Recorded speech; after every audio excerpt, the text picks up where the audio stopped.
Hi friends, എല്ലാവർക്കും നമസ്കാരം. ഇന്ന് ഞാൻ വന്നിരിക്കുന്നത് ഓണം എക്സാം പ്രിപ്പറേഷനുമായി ബന്ധപ്പെട്ട ഒരു വീഡിയോയുമായിട്ടാണ്.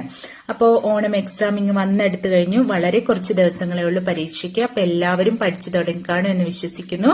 ഇനി പഠിച്ചു തുടങ്ങാത്ത ആരെങ്കിലും ഉണ്ടെങ്കിൽ ഇന്ന് തന്നെ പഠിച്ചു തുടങ്ങണം കേട്ടോ.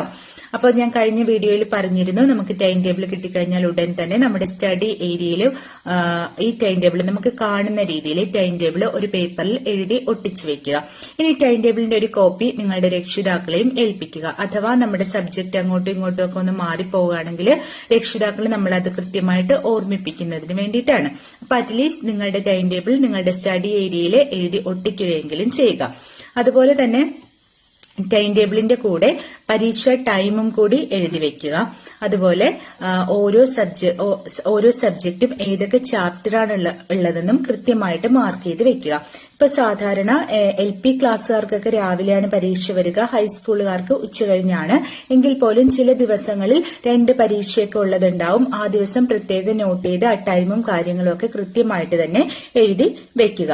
അതുപോലെ തന്നെ നമ്മുടെ വീട്ടിലെ കലണ്ടറിൽ എക്സാം ഡേയ്സ് പ്രത്യേകം മാർക്ക് ചെയ്ത് വെക്കുക. കാരണം എക്സാമിന്റെ ഇടയ്ക്ക് ഹോളിഡേയ്സ് ഒക്കെ ഉണ്ടെങ്കിൽ അത് മാറിപ്പോവാതിരിക്കാൻ വേണ്ടി എക്സാം ഉള്ള ദിവസം കൃത്യമായിട്ട് മാർക്ക് ചെയ്ത് തന്നെ വെക്കുക. അപ്പൊ ഞാൻ പറഞ്ഞു, ഓരോ വിഷയവും എത്ര ചാപ്റ്റർ ഉണ്ടെന്ന് പ്രത്യേകം നോട്ട് ചെയ്ത് വെക്കുക. അപ്പൊ പരീക്ഷയൊക്കെ അടുക്കാറാവുമ്പോൾ നിങ്ങളുടെ ടീച്ചേഴ്സ് ചിലപ്പോൾ വേഗത്തിലൊക്കെ ചാപ്റ്റേഴ്സ് തീർത്തിട്ടുണ്ടാവും. അതൊക്കെ ഏതൊക്കെയാണെന്ന് കൃത്യമായിട്ട് മനസ്സിലാക്കി വെക്കുക. അതുപോലെ തന്നെ ചില പാഠഭാഗങ്ങളൊക്കെ പകുതി വരെ ആയിരിക്കും പരീക്ഷയ്ക്കുള്ളത്. അപ്പൊ എവിടം വരെയാണ് പരീക്ഷയ്ക്കുള്ളതെന്ന് കൃത്യമായിട്ട് ചോദിച്ച് മനസ്സിലാക്കുക.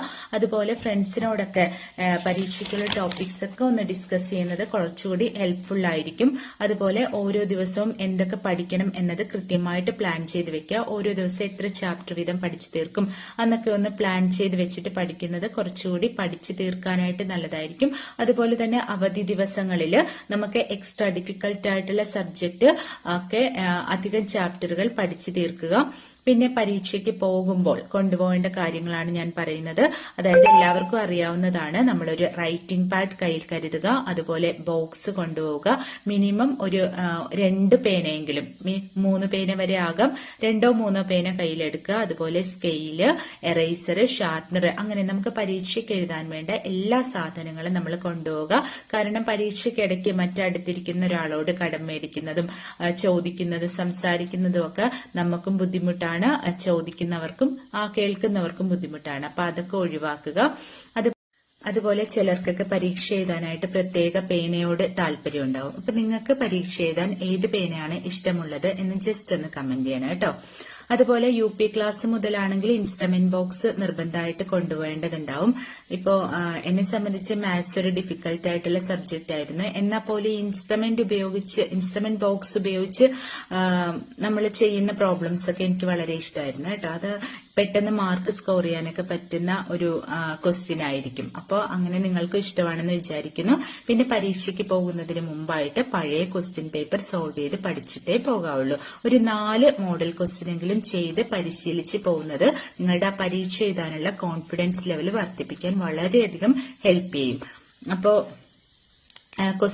മോഡൽ ക്വസ്റ്റ്യൻസ് നിങ്ങളുടെ ടീച്ചേഴ്സ് ഷെയർ ചെയ്ത് തന്നിട്ടുണ്ടാവും. അതല്ലെങ്കിൽ നിങ്ങൾക്ക് യൂട്യൂബിലൊക്കെ അടിച്ചു കൊടുത്തു കഴിഞ്ഞാൽ ഇഷ്ടംപോലെ മോഡൽ ക്വസ്റ്റ്യൻസ് കിട്ടും. അപ്പൊ മിനിമം ഒരു 4 മോഡൽ ക്വസ്റ്റ്യൻസ് എങ്കിലും ചെയ്തിട്ട് പരീക്ഷയ്ക്ക് പോയി കഴിഞ്ഞാൽ, ഇപ്പൊ നമ്മള് ടെക്സ്റ്റ് ബുക്കും നോട്ട്ബുക്കും ഒക്കെ ഫുള്ള് പഠിച്ചാലും പരീക്ഷയ്ക്ക് ക്വസ്റ്റ്യൻ വരുന്ന രീതി അറിഞ്ഞില്ലെങ്കിൽ അപ്പം നമുക്കൊരു പെട്ടെന്നൊരു ടെൻഷൻ ഉണ്ടാവും. അപ്പൊ ആ ടെൻഷൻ ഒഴിവാക്കാനായിട്ട് മോഡൽ ക്വസ്റ്റ്യൻസ് ചെയ്ത് പഠിക്കുന്നത് സഹായിക്കും. പിന്നെ ലാസ്റ്റ് പറയാനുള്ള കാര്യം, പരീക്ഷയ്ക്ക് മുമ്പായിട്ട് നിങ്ങളുടെ സ്റ്റഡി റൂമും സ്റ്റഡി ഏരിയയും ഒക്കെ ഒന്ന് നീറ്റാക്കി ഇടണം. അതായത് ഭയങ്കര ക്ലീനിങ്ങിനൊന്നും പോകണ്ട. ജസ്റ്റ് റൂമിൽ മാറാലയോ പൊടിയോ ഒക്കെ ഉണ്ടെങ്കിൽ ജസ്റ്റ് ഒന്ന് അടിച്ച് തുടച്ച് വൃത്തിയാക്കിയിടുക. ബെഡ്ഷീറ്റ് ഒക്കെ ലൈറ്റ് കളർ ബെഡ്ഷീറ്റ് ഉപയോഗിക്കുക എക്സാം ടൈമിൽ.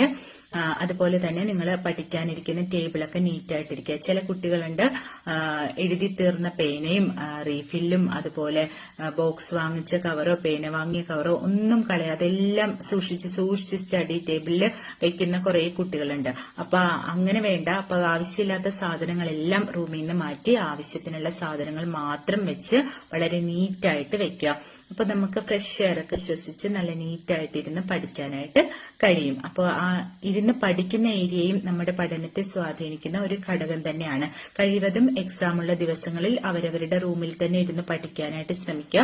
കാരണം പുറത്തേക്ക് ഇറങ്ങിക്കഴിഞ്ഞാൽ നിങ്ങളുടെ പേരൻസോ മുത്തശ്ശനോ മുത്തശ്ശിയൊക്കെ TV കാണുന്നതോ അല്ലെങ്കിൽ ഫ്രണ്ട്സ് ചെറിയ കുട്ടികളൊക്കെ കളിക്കുന്നതോ ഒക്കെ കാണുമ്പോൾ നിങ്ങളുടെ മൈൻഡ് അതിലേക്ക് ഡൈവേർട്ട് ആയി പോകും. അങ്ങനെയൊന്നും വേണ്ട. നിങ്ങളുടെ റൂമിൽ തന്നെ പരീക്ഷ കഴിയുന്നത് വരെ സ്വസ്ഥമായിട്ട് ഇരുന്ന് നന്നായിട്ട് പഠിച്ച് പരീക്ഷ എഴുതുക. അപ്പൊ എല്ലാവർക്കും നല്ല പരീക്ഷയായിരിക്കട്ടെ എന്ന് ആശംസിച്ചുകൊണ്ട് നിർത്തുന്നു. നന്ദി, നമസ്കാരം.